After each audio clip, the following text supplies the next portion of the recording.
తర్వాత చల్లదనాన్ని కలుగజేసేది చేయాలి. శీత్కారి, గాలి వదిలి సిద్ధంగా ఉండాలి. నాలుకను వెనుకకు మడిచి అంగుటికి తగిలేలా ఉంచాలి. పండ్లు కరచుంచాలి. పెదవులు వెడల్పు చేయాలి. పండ్ల గుండా గాలి పీల్చాలి. బంధించి ఉండగలిగినంతసేపు ఉండాలి.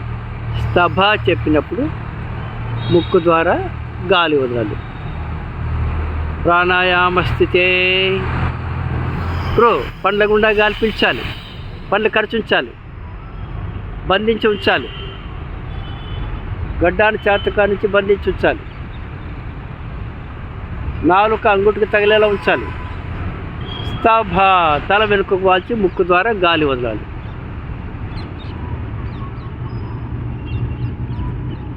పూర్ణ